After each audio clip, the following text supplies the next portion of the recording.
History often paints a picture of swift, decisive victories, but the truth of England in 878 reveals something far more desperate. The official accounts, often simplified, barely scratch the surface of the near-total collapse faced by King Alfred of Wessex. His ascent in April 871 was immediately met with a string of Viking defeats. Forced to pay Halfdan to withdraw from Wessex in the autumn of that year, Alfred secured only brief respite before the storm merely redirected.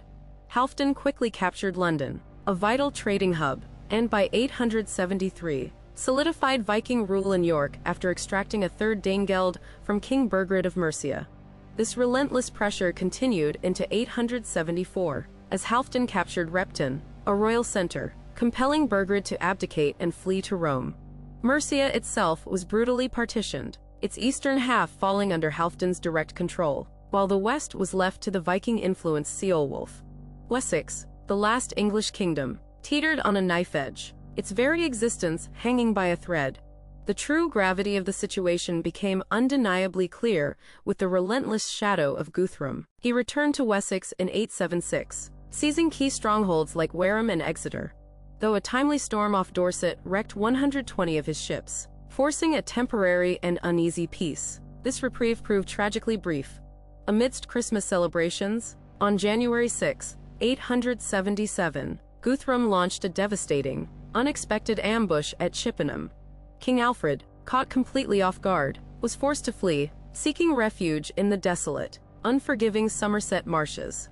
His kingdom seemed utterly lost, a reality starkly underlined by the defection of figures like Ealdorman Wulfhere of Wiltshire, who chose to align with the invaders. The situation was dire, almost beyond recovery. Yet, from this seemingly hopeless darkness, a flicker of unexpected hope emerged. To the north, Ubi, the formidable brother of Ivar and Halfdan, landed on Devon's coast with a force of 1,200 warriors carried on 23 ships. But this formidable invasion was met with an equally fierce resistance. Ealdorman Otta orchestrated an utter defeat for Ubi at Countisbury, resulting in the brutal deaths of 800 invaders. This bloody, crucial victory delivered a desperately needed morale boost to a shattered Wessex. By Easter 878, Alfred, now supported by the loyal Ealdorman Aethelnoth of Somerset, had established a fortress at Athelney. From this unlikely stronghold, they launched brutal guerrilla attacks, systematically disrupting Viking supply lines. Then came the desperate gamble. In early May, Alfred summoned every able-bodied man from Hampshire, Somerset, and Wiltshire to Ecgbert's The very next day, a newly bolstered army, estimated at 2,000 to 3,000 strong, spotted Guthrum's banners. At the Battle of Edington, these forces clashed for hours, a brutal, intense struggle. Alfred's shield wall, against all odds, held firm, prevailing and forcing Guthrum's retreat back to Chippenham. The fight, however, was far from over. A grueling 2-week siege ensued, relentlessly pressuring Guthrum. Finally, broken and defeated, he begged Alfred to leave Wessex.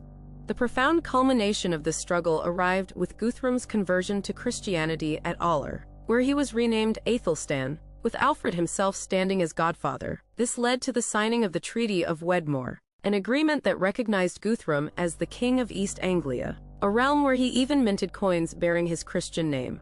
For a decade, until his death in 890, this fragile peace held. It secured Wessex, pulling it back from the very brink of oblivion, but at a brutal, often unacknowledged cost. The question isn't whether this happened. The question is why no one said it sooner.